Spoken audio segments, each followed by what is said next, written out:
All right, good morning. I'm Aaron Heiser, Maker's Leather Supply, and today we're starting a small series of videos on this month's project box. This month's project box is we're kind of reintroducing the tally book cover. It's one of our most popular, longest running templates, and anyway, we're kind of rejuvenating it, I guess you could say. So we're doing 3 videos. I'll do one on tooling, the provided tooling pattern. I'll do one on what I want to do to color this thing, and I don't even know what that is yet until I finish tooling it. And then we'll do one on just the actual assembly and finishing of the tally book cover. Okay, so if you're not into tooling, you can skip this video and go to the other 2 or just the assembly or whatever. Anyway. So, without further ado, we're going to adjust the camera down to the desk, and this is going to be a tooling video, so you won't have to look at my ugly mug the whole time. Talk to you soon. All right, so we're playing with some new camera angles. I am trying to basically give you a bird's eye view of what we're doing. So this angle would be as if you were sitting across the desk from me and looking at it from about a 45-degree angle. And I'm hoping that that'll give you a great view, that my hands won't always be in your way, and you'll be zoomed in enough that you can see what I'm doing. So this tooling pattern was provided to us by Matt Wanner at Saddlery. A side note on that, someone actually approached my wife at the Waco show the other day and was all concerned because we included a tooling pattern in a recent project box that was not drawn by Don. So with the sale of the company, is everything okay with our relationship with Don Gonzalez? And yes, everything is just fine between us and Don Gonzalez.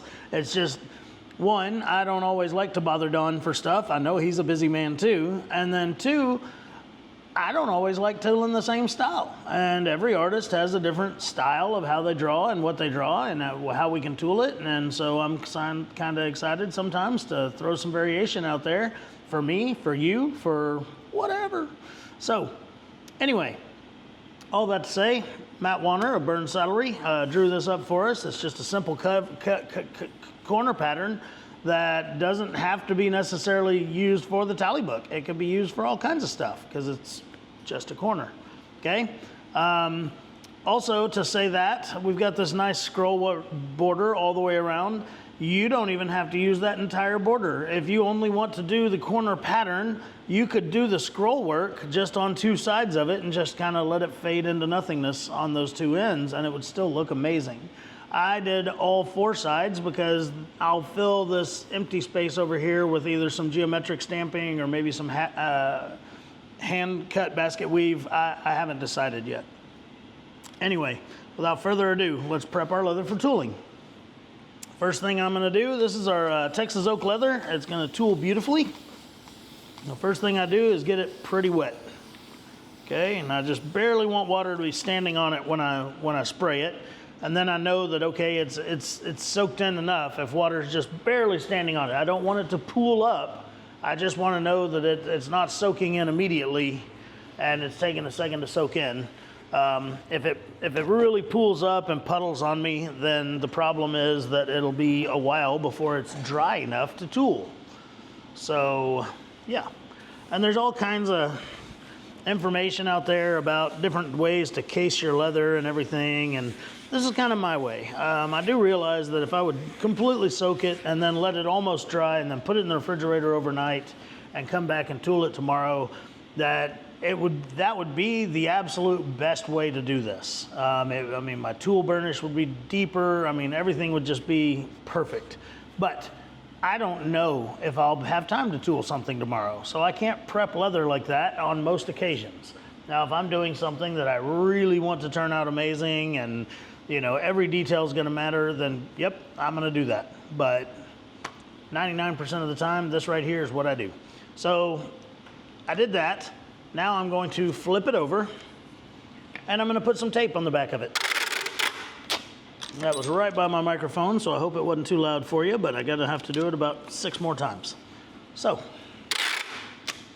sorry. I don't let the tape overlap too much in the back because believe it or not, when you're carving and beveling on the other side, you can feel that very thin area where there's 2 layers of tape.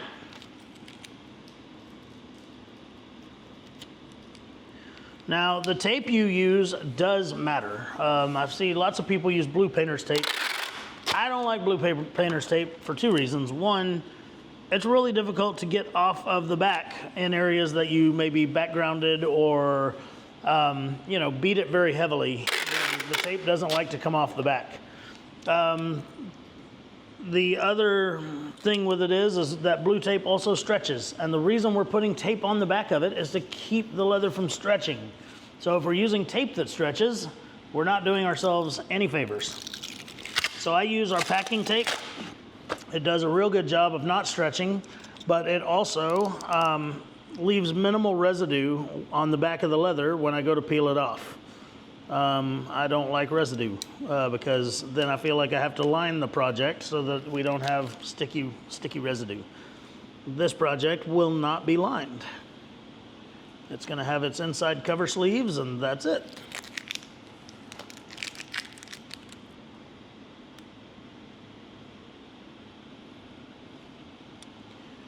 All right.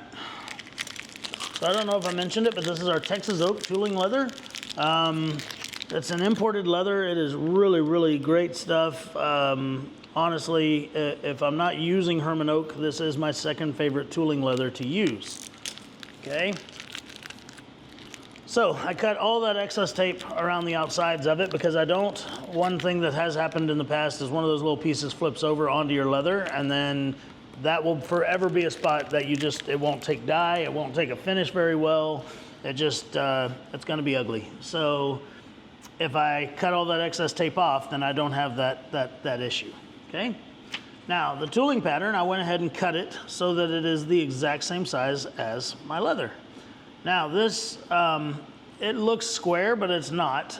This thing is taller than it is wide, and then when it folds in half, it's a long, skinny tally book, okay? Now I'm gonna take a different tape. I'm gonna take just some masking tape here, and I'm gonna tape my pattern to my leather.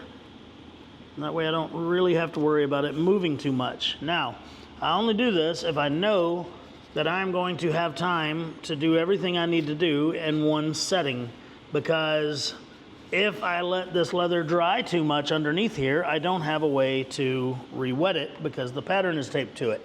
Know what I mean? And then once again, I'm making sure that this tape does not accidentally touch wet leather. Okay?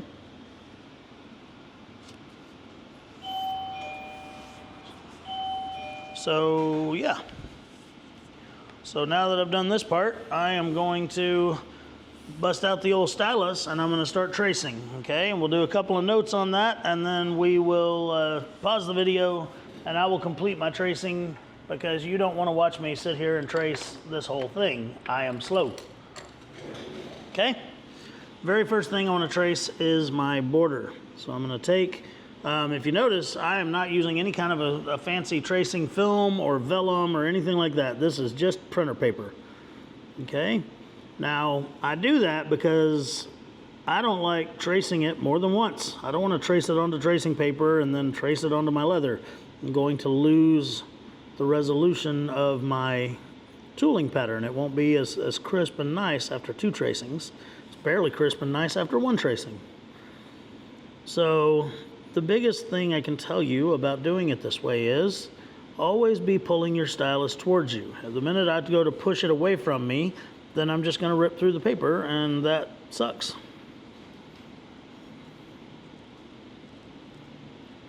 Okay, so again, I'm going to do my border first.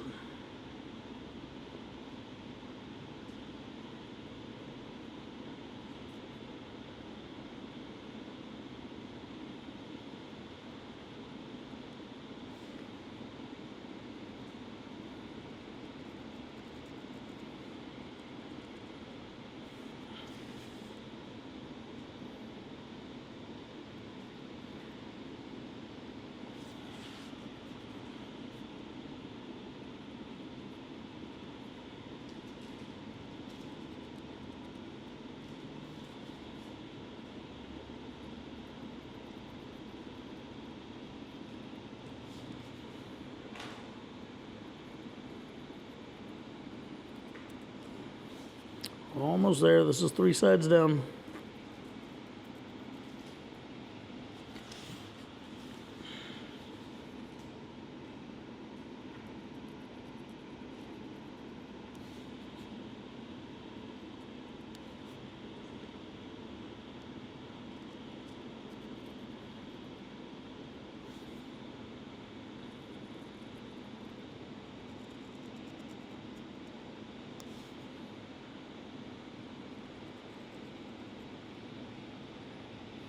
Okay, the next what I'll trace is my flowers, then I'm gonna trace my leaves, then I'll trace everything else.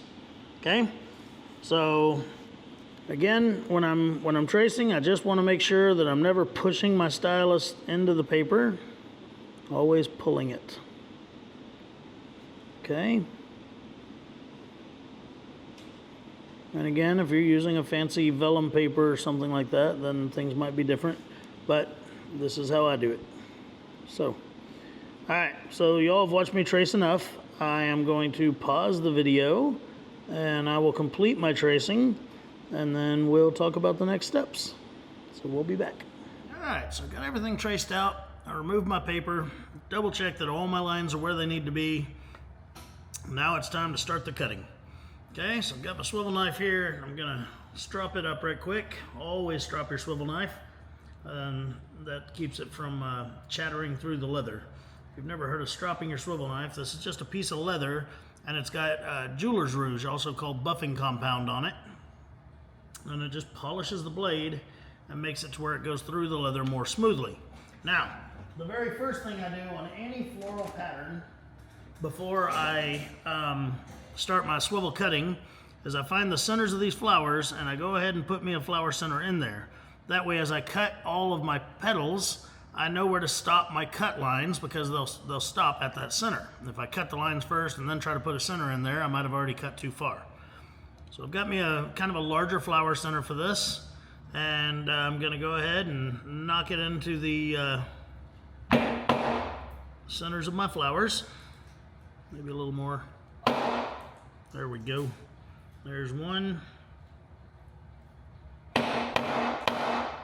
And two. Okay. So, put that flower center away because that's the only time today I'll use it. So when I cut it out, if it didn't have a border, I would start by cutting the flowers and then the leaves and then all the scroll work. But since it has a border, I'm going to start with the border. That'll also give me a little bit of warm up on swivel knifing today because I haven't touched this thing in a couple of weeks. So, yeah. I'm going to cut in my border. Now, I have a beater blade, which is a blade that has two blades, basically, side by side, and it would be cutting a double border, and I considered doing that on this, but I ended up just grabbing my standard swivel knife, and I'm just going to do a single border. Going to be boring today. Beater blades are fun, but my joke about them is, since the blades are right beside each other, if you screw up one cut, you have screwed up two cuts.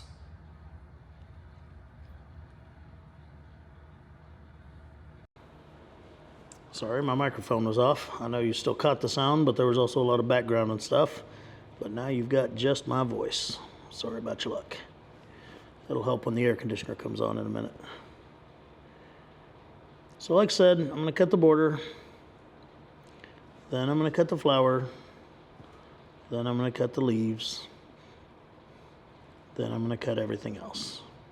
So I cut enough border for now. Just know that I would cut all the way around, but I'm trying to do everything I need to do in this one take, and then I'll again turn off the camera while I sit here and cut all this out. And then when we come back, we'll start with the tooling. So I've already seen, usually when I'm right in the middle of cutting is when I find where I've missed a line. And there is a line right here that I failed to trace, and it's just the end of this petal. Luckily, that's a simple line, and so I'm just gonna add it in just like that. Okay? So, normally on flower petals, I like to start at the base of the petal, which would be the flower center, and go up to the tip from there.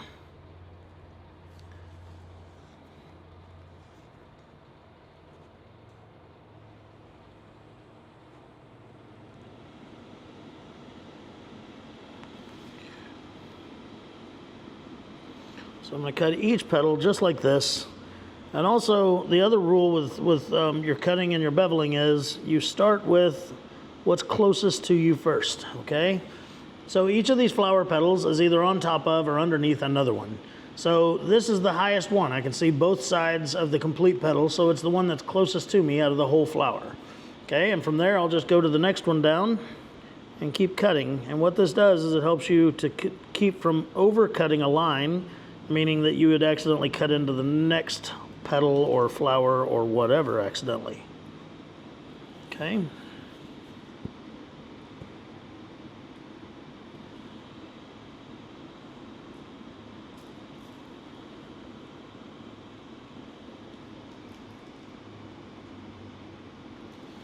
There we go, 2 down.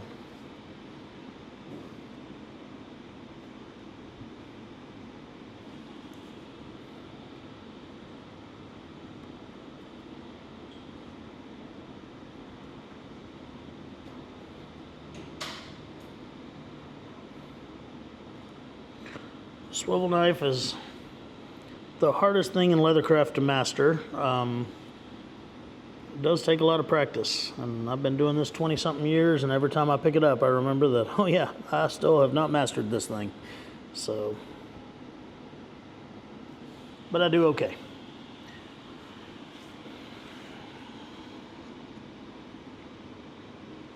Steady as she goes, and then also I'm constantly touching my leather, and if I notice that it doesn't feel cold and damp anymore, then I give it another very light spray with the water bottle. Very light.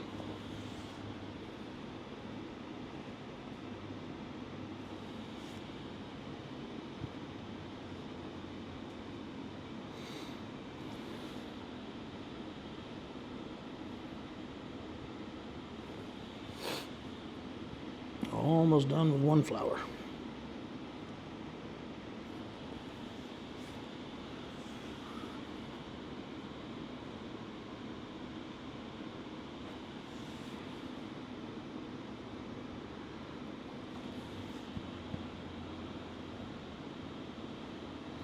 Normally the flowers and leaves are the hardest to cut just because there's so many turns and things like that. And then when you get to those scrolls, they're pretty long flowing lines generally, so a lot easier to cut those.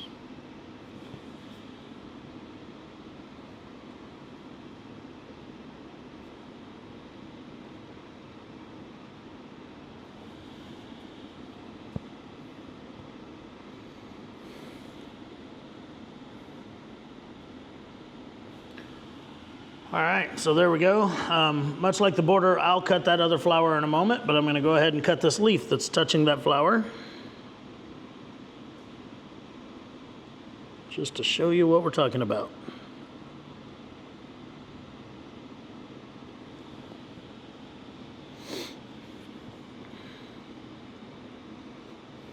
And as I look at these leaves he drew us, thinking I might try something special with these leaves. We'll see if I screw it up royally or if we do something pretty cool. I don't know yet. Sometimes I like to get experimental, and today I'm feeling that way. Okay, so like I said, after I did my flowers and my leaves, then I'd just go in here and cut all this scroll work and stuff like that. And pretty soon you'd notice that you already cut everything out, and it's time to start tooling. So again, I'm going to stop the camera. I'm going to finish cutting out all of this, and when I'm done, I'll come back and we will get to tooling.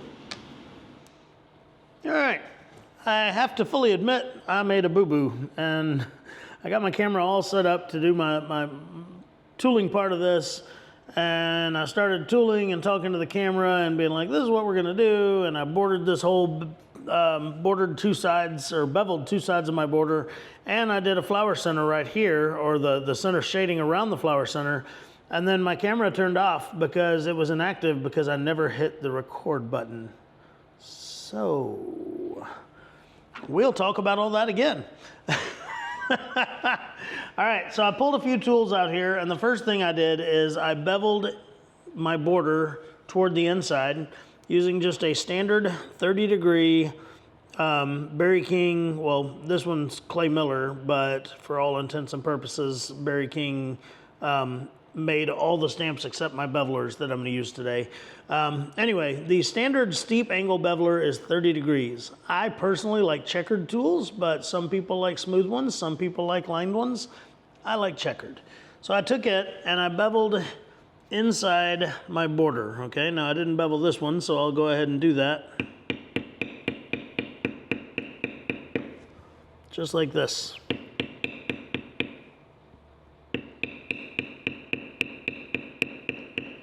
Let's see if I can't get a little bit more extreme angle so that my maul isn't looking like it wants to hit the camera. It's not going to hit the camera, but it means it's in your way.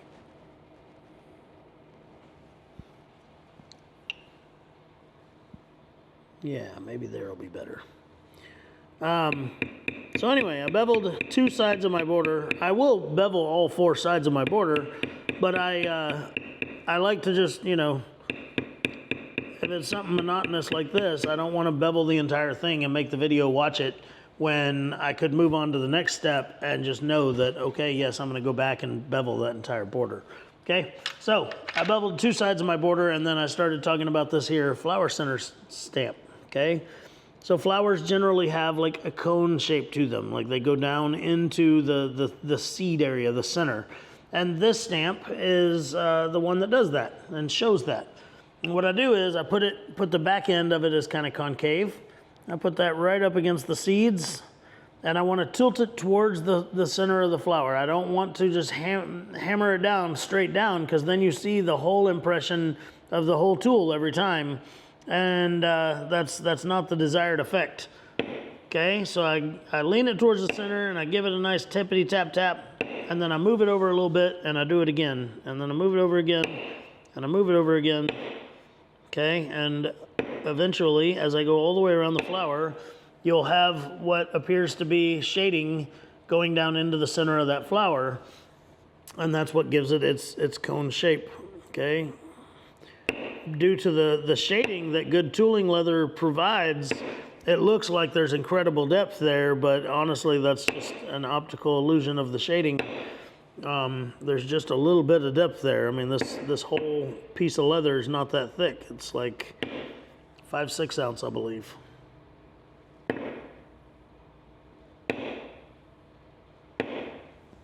But good leather with a good moisture content will give you that, what they call tooling burnish, which is this shading that you get.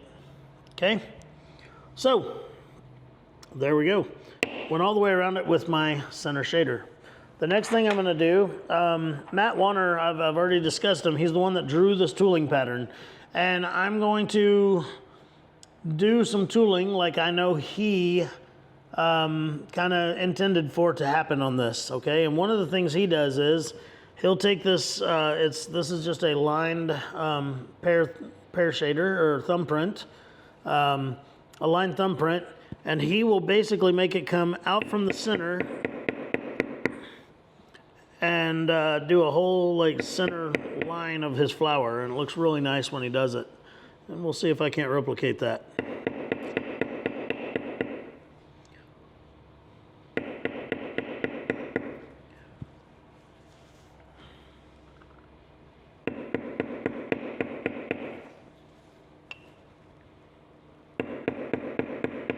Again, everything I'm doing to this flower, I'm also going to do to the other one. I'm just not making you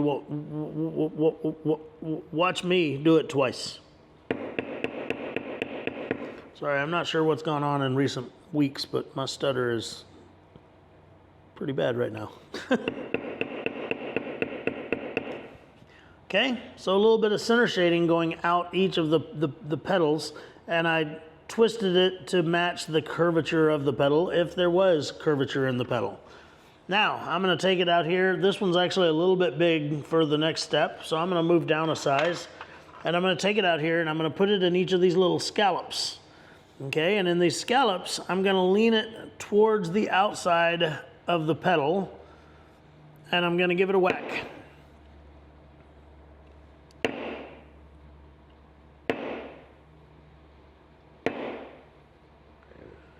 And when I do that, I always want the other end of the tool pointing towards the center of the flower, and that helps to kind of keep the flow going, the feng shui of everything.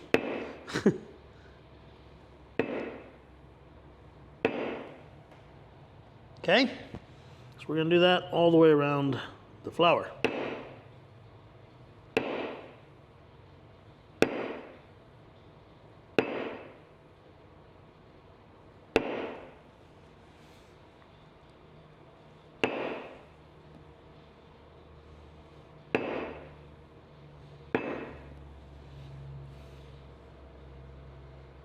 Now up here where the flower kind of goes up under the border, I'm just kind of guesstimating where I may want to put that and giving it a little tappy tap.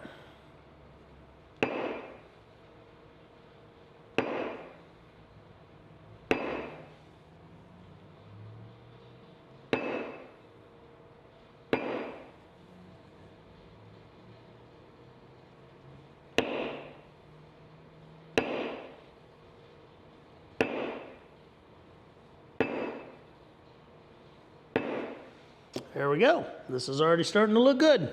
So the next thing I'm going to do is I'm going to go back with my beveler and I'm going to bevel around all of these petals. Okay? And what I'll do is I've got kind of a longer or a wider beveler here, and I'll do the wider, the longer, more relaxed curvatures with it, and then I'll come back with my tiny beveler and do around all these tiny little scallops, just for speed's sake.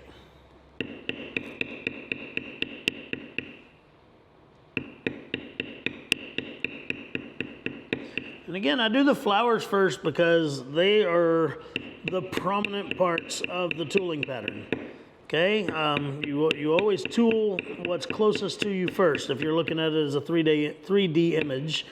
And 99% of the time, that will be your flowers and then your leaves. Sometimes artists will draw flowers where they come out from behind something else and stuff like that. And if it does, then take that on a case-by-case basis. You may want to bevel that line and then do your flower.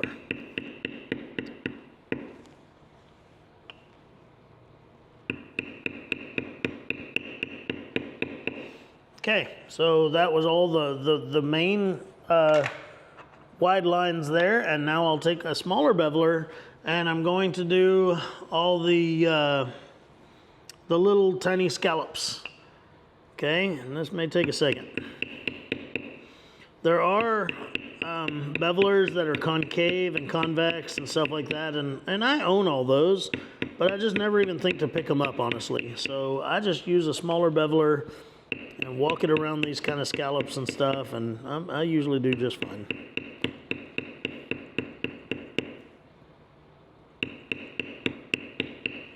I do have just about every tool you could imagine, and I might even have 2 of them. But when it comes down to it, you don't need them all. I just have a bad habit of thinking I do. And that's where most of my adult money goes. That and Cadillacs. I do have a problem with antique Cadillacs. My wife and I have joked that a heroin addiction might have been cheaper. And I'd have lost weight.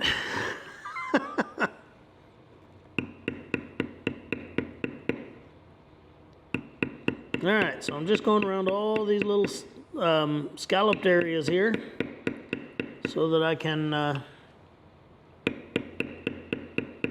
show that this flower is popping up off the leather.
One more. This is the annoying part of tooling.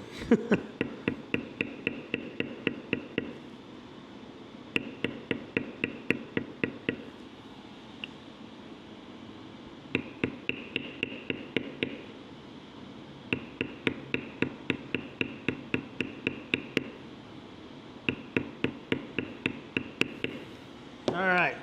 Now, up until recently, I used to like to take a veiner and use it as kind of a little stop at the base of each of my petals. But that was up until recently. Recently, I have taken an actual stop tool, okay, so there it is, and I've used it, and it's a little bit more bold than the veiner. And we'll see how it looks on this flower. I've got other flowers that I've done that this veiner, or this stop, looks really, really cool on. But I've never used it on this flower, so we'll see. Maybe I'm making a huge mistake.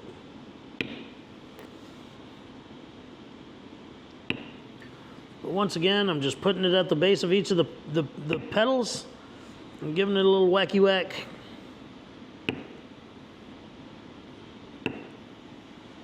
And yeah, I'm not upset with the results.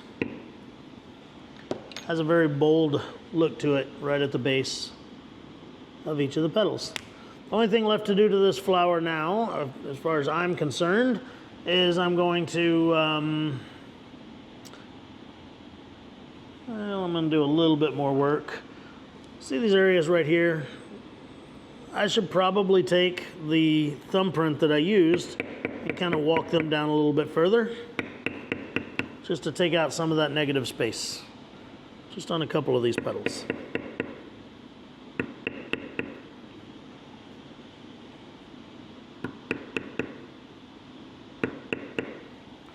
There we go. All right.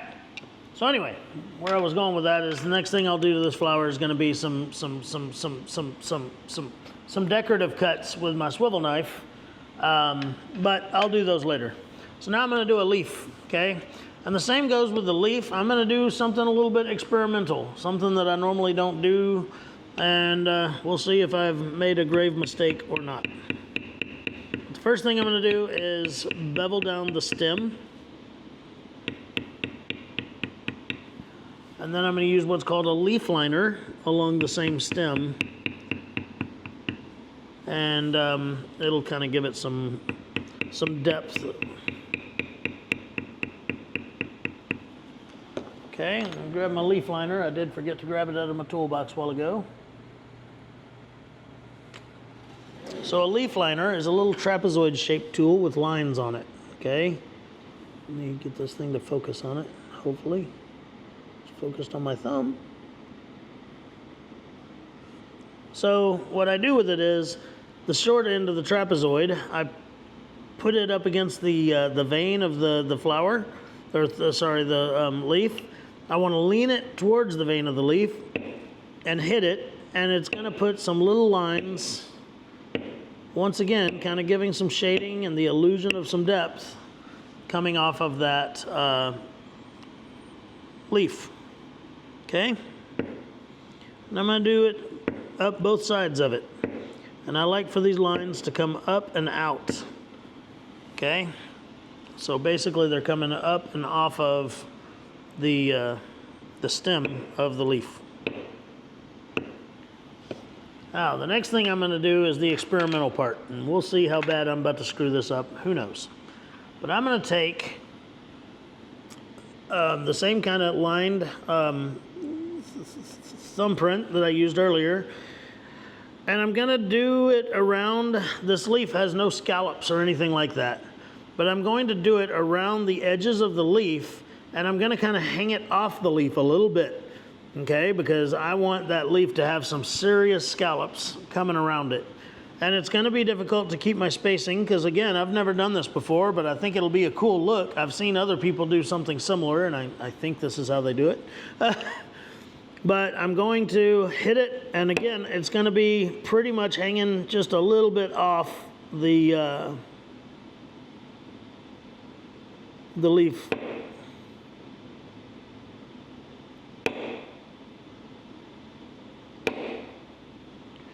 And then when I go around it and bevel it in a minute, I think that'll give it a cool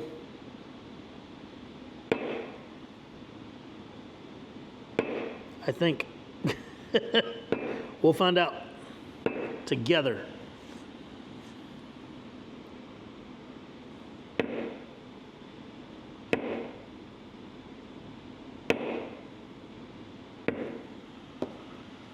All right, so the next thing I'm going to do is bevel around that, and hopefully that'll get rid of the overage of the little thumbprints.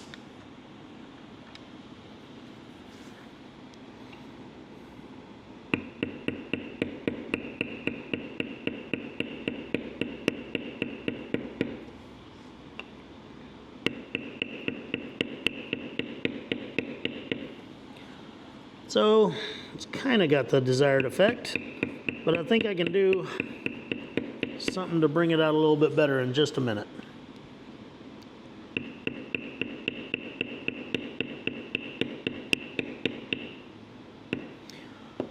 I'm going to go ahead and put me some veins coming off of that main stem there. And I'll use my little scalloped veiner to do that. Okay. And once again, just like the leaf liner, I like those to come up and out.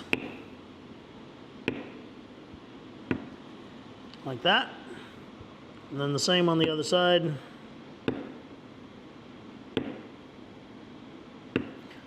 Now, ordinarily, the next step I'm about to do, I wouldn't do it until the whole thing was already beveled, but I'm curious and I want to see how it's going to look, so I'm going to go ahead and do it.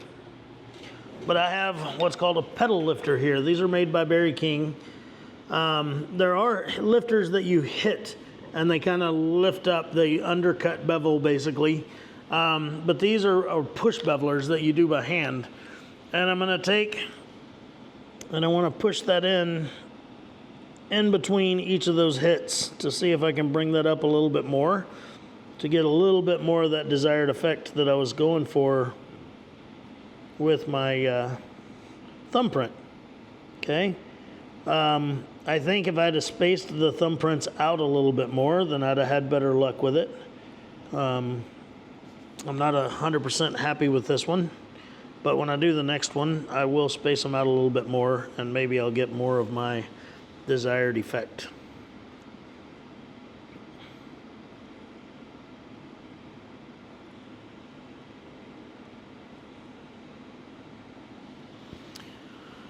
And there's what I'm left with. From what I can see on the tiny screen on the camera, it actually looks better than what I feel like it looks like in person. I'm going to move up. I've got a little bit bigger pedal lifter here. And I'm going to put it into those same spots and see if I can get a little bit more push out of those. I really want some 3D here. Like I said, I think if I had spaced my thumbprints out a little bit more, then I'd have done better. And I will do that on the next one. Yeah, with a bigger lifter, I'm doing better. Okay, and I don't like to lift too hard on something like this because this is designed to be carried in the pocket, and that's going to end up getting flattened back down. But here's what we're talking about right there.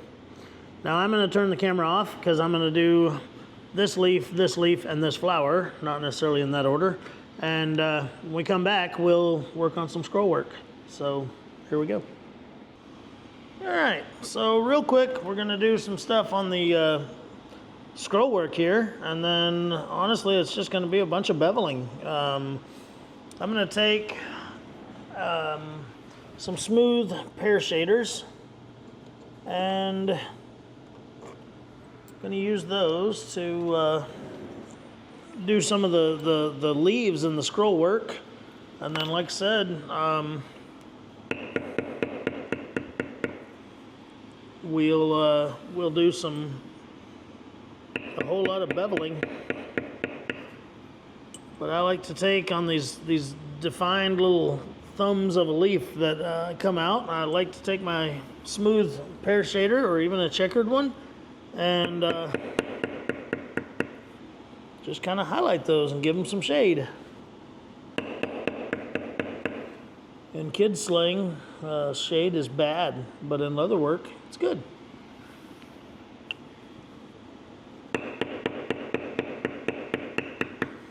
I gotta watch the stupid jokes I make because now Janie's over here and she's gonna judge me.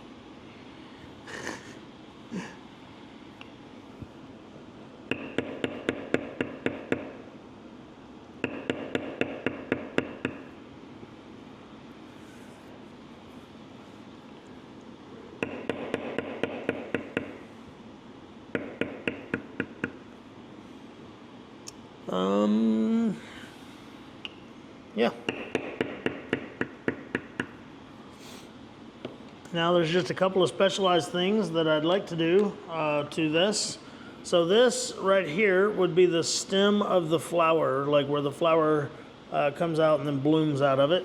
I like to take my fluted veiner and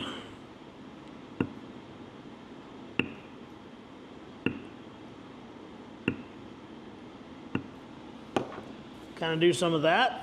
I should have angled them a little bit more to go toward the center there, but then I'll take a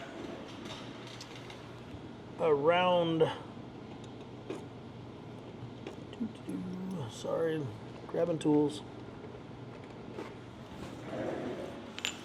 I'll take just a little cedar round dot stamp basically and put it right there.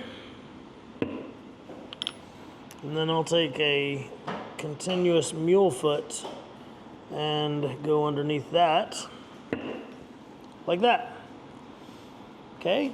And then also this continuous mule foot, after I'm done with a bunch of beveling and everything, I'll use it a good bit where you have transitions where lines come together and lines dissipate as they go into the stem work and stuff. But first I wanted to show you, I've got this like big scroll curlicue here, and I like to take my veiner and I like to accentuate those pretty good. Now the thing is, as I go around this with this veiner, I need to make sure that for consistency's sake that the other end of the veiner is pointed exactly at the center of the curlicue there, and I lean it back because I only want the impression to be toward the outside of that, and I want it to fade as it goes towards the middle of it. But again, as I go around it, to keep consistent, I have to have the other end of it pointing exactly in the middle of the circle. Okay? Took me a long time before I understood that concept, and to be very honest, it was Jim Linnell that pointed it out to me, and I was like, well, that just seems so obvious now that you said it out loud. The only other thing on this whole thing that I see that I need to do is, this is kind of like an acanthus leaf here. So I'm going to take and I'm going to bevel down. This is like a vein that goes through it. So I'll bevel down one side of that little vein, and then we'll kind of do a veiner coming out of it. And I'll just use the same veiner I've used for other stuff here.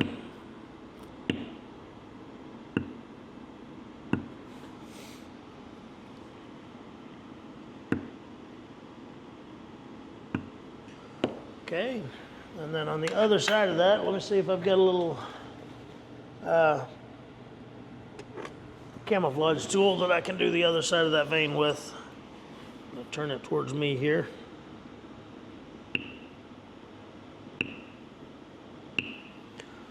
There we go, just to give it a little extra something there. Yeah, other than that, this is, like I said, it's just going to be a ton of beveling, and then I'm going to go back with my continuous mule foot here, and I'm going to do it in areas where, like right here where these two lines have stopped, I'll do the mule foot under that and other areas like that. We come back, we'll talk about and show everything we've done, and then we'll talk about this big empty space over here. So here we go.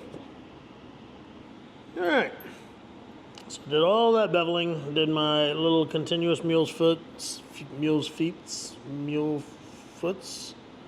I don't know. I did those.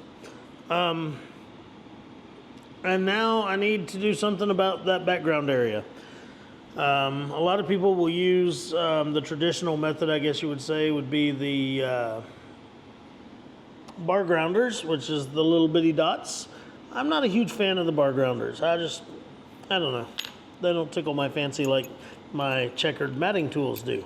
So these are just flat checkered tools, and that's what I'm going to use for all the background there. Okay, so real simple to do. Just find some background and mat it down, being careful not to screw up non-background areas.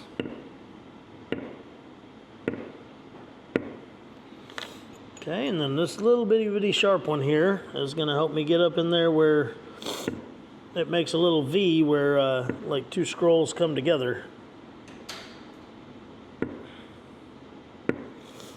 These tools, basically I used to use craft tool number A98 a lot. And when I worked with my friend Clay Miller, I told him, I was like, man, it'd be awesome if I had a set of matting tools that started with that one and then just different sizes above and beyond it, or above and below it. So that's exactly what he made me. There's 6 in the set, but basically I have matting tools from itty bitty all the way up to gigantic. And I use the snot out of them.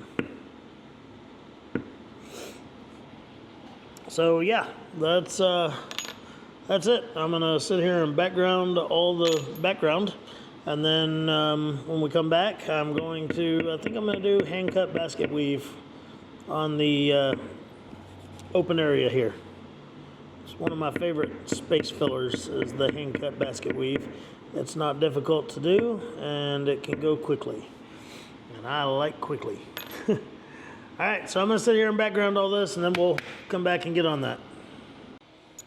All right, so we are done-ish.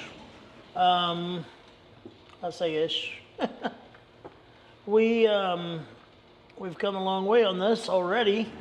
Now it's time to do some decorative swivel cuts. And these are pretty much the bane of my existence, just like every other leather worker in the world.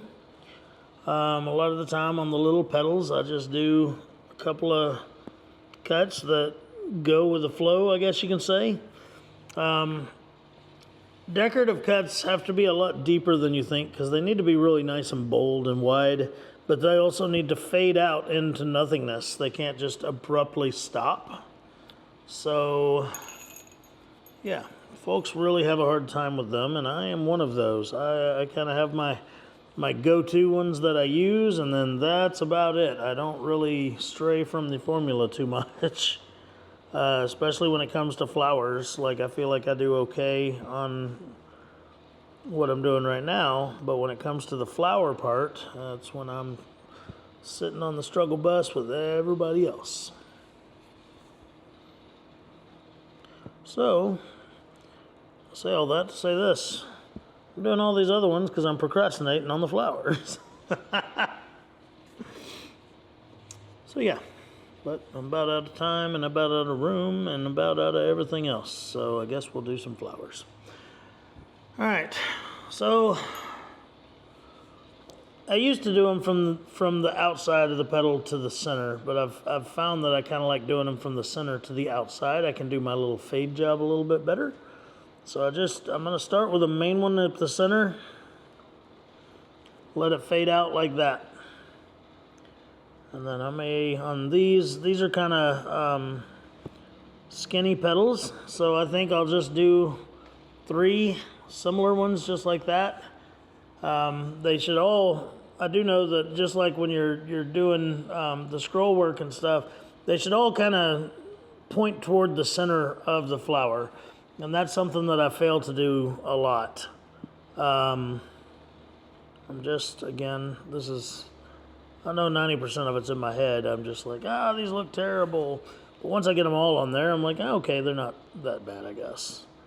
But anyway. So I'll do one flower here, and then I'll show you my little trick to dress them up just a little bit. Not much. I'm not impressed with what I've gotten done right here so far.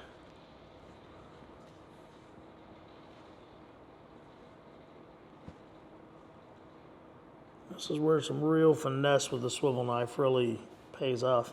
Now, the longest one that I did in the center of each of those, I like to just take and put a little flag on it. And that little flag seems to help clean them up a little bit and give them some character. Or some finesse or something, I don't know. After I do the little flag, I don't feel as bad about myself.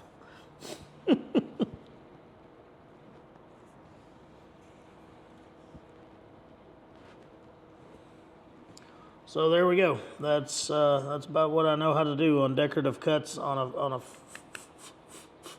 flower petal. Okay. Now I'm going to go back and do my decorative cuts on everything else. But all right. So my floral tooling is complete, and now it is time to do my my hand cut basket weave that I want to do on this. Okay. So to do that, I need a straight edge here. And what I'm going to do is I am going to take my straight edge, and where my border has its little points here, I'm just going to use those for my measuring devices. And I'm going to run that ruler from this point right here to that point right there. I don't want to run it directly across because that would create almost like a 90-degree basket weave, almost, because it's not completely square. But that, to me, doesn't look as good as one that has a much shallower, I don't know, steeper degree to it. So I'm going to just use these points as my reference, and I'm going to put my ruler on the first point on the right side down here and the first point on the left side down here. Then I'm going to take my swivel knife and create my first cut. Okay. And then this ruler has a little grid on the back of it, and you can see the grid there. I'm going to line these, that grid's an inch wide, but it's 1/8 inch increments. So I'm going to line this up to where the basket or the cuts are about 3/4 of an inch apart. Okay. You can do them as wide or as narrow as you like, but I find that 3/4 of an inch is a nice measurement. It's kind of like when you're stitching a project, you know, it should be your stitch, your size of your stitch, your size of your thread, all those things, they should correlate to the size of your project. If you're doing a large project, you're going to want to use a larger thread and larger stitches. If you're doing a tiny project, you're going to want to use a smaller thread and smaller stitches. Okay?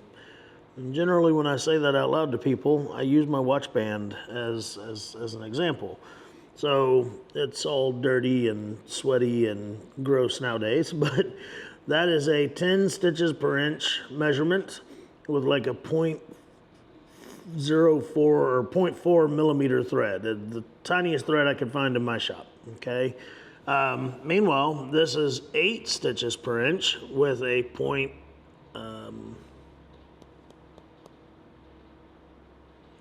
like a 0.6 millimeter thread, I believe.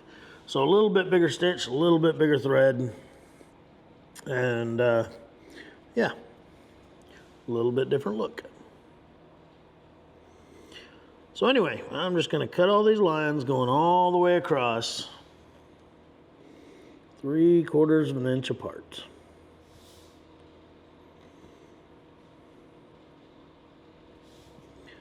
Then I'm going to flip my ruler around and do it the other way.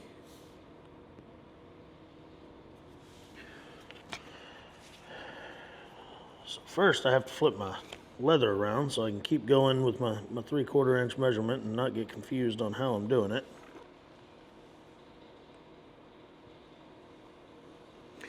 And it's so easy to run this swivel knife up against a good ruler. I could draw these lines in and then go back and cut them with my swivel knife, but to be very, very, very honest, it's a waste of time. If I have to draw my line with a straight edge and then go back and cut it, why not just cut it with my straight edge? And I'll get straighter lines. I can cut a pretty good straight line by hand, but, you know, why bother?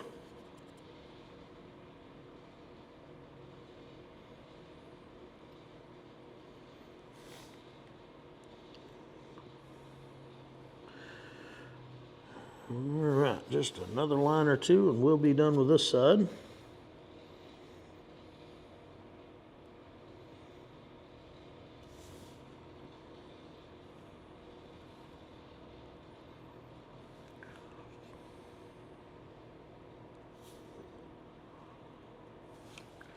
Okay, now I'm gonna flip her around.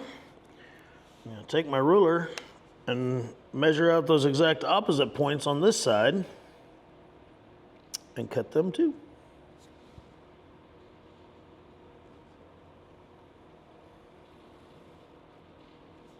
Just like that. Move it over 3/4 of an inch. Do it again.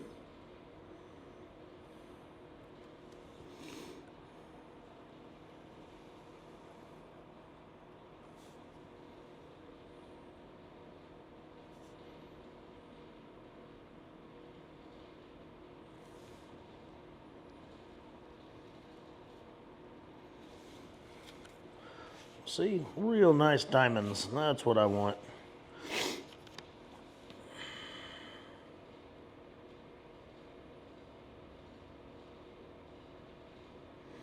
In the original tally book video that I did several years ago, I did what I call the quilted look, which is very similar to the hand cut basket weave, but it's actually faster and easier.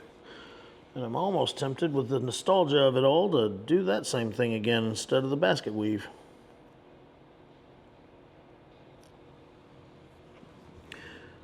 I don't know what happened with that video, but for some reason it just went silly viral, at least by my standards, silly viral.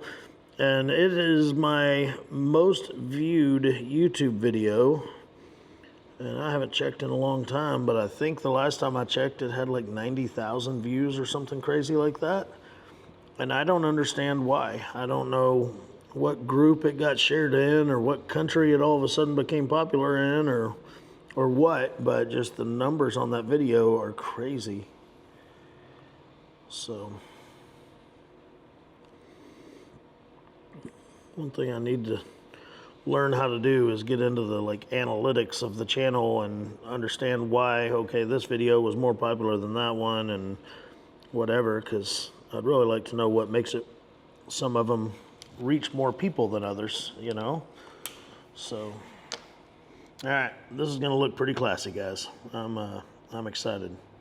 But I'm seriously considering doing the quilted look instead of the basket weave, just because I think it'd look really cool.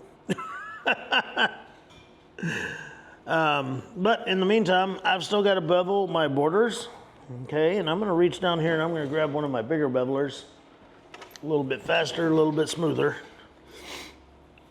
And I've still got to finish beveling my borders, because when I was doing the floral, I didn't bevel the entire border, as we know.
All right, so like I said, I think for nostalgia's sake,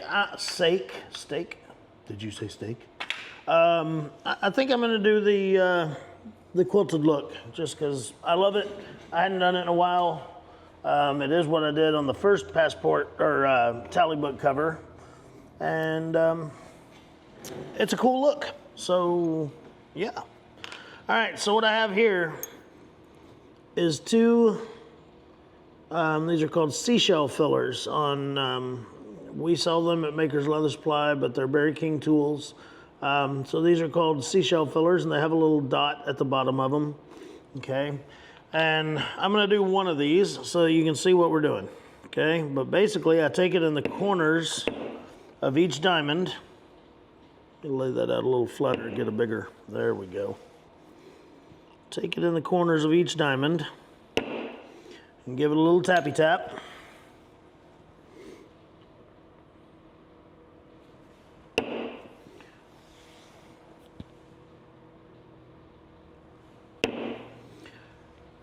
And it gives that effect right there. And once I've done that over the entire project, then it'll kind of look like a tufted, like Grandma's couch used to be with the tufted buttons and all that stuff, okay? So, say all that to say, I'm gonna go along and for speed's sake, I am going to do the narrow tool in all the narrow diamonds first, and then I'll just come back and do the wider tool in all the wider diamonds. And that makes it a lot faster than doing what I did there for the example and just doing one intersection, then another intersection, then another intersection. But once you get a bunch of these done, it starts to look pretty cool because they don't touch, but they get really close, and it really fills the area nicely. Okay, see how close those are getting together?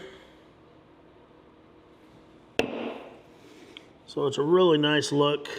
It's a really quick pattern to do to fill some space.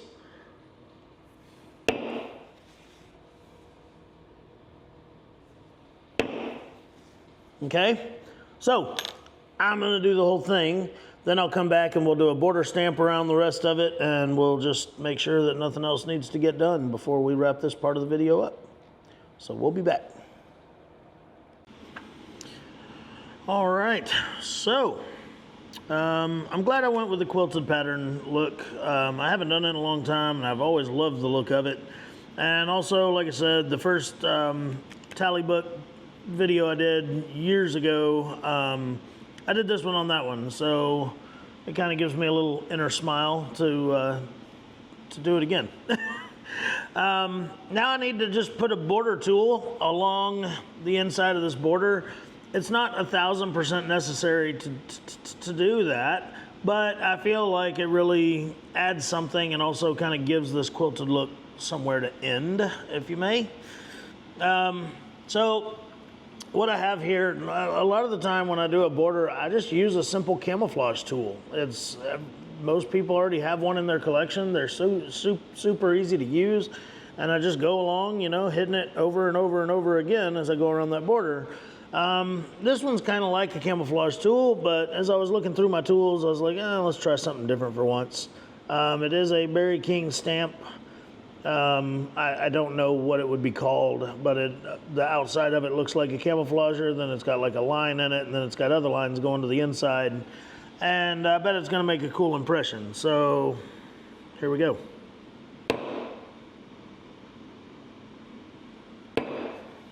Yeah, so that's going to make a nice fine border. All right, so I'm just going to go all along the edges here on the where there's not floral tooling. Where there is floral tooling, I don't need a border.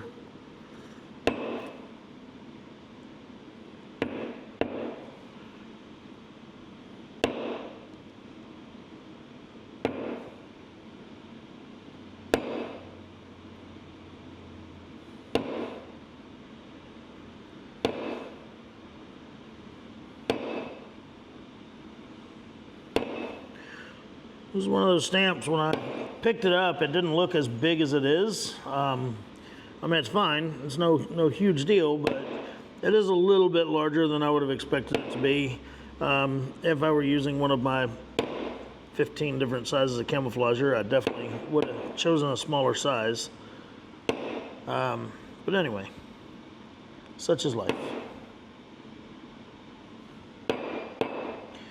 So again, I'm just going down the sides where the the tufted look, quilted look touches the border.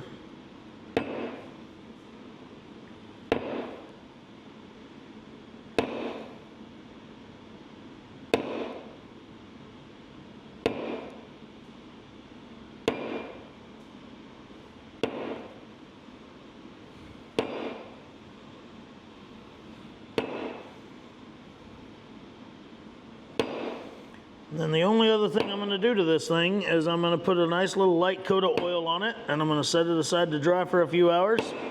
And then I'm going to do a coloring video.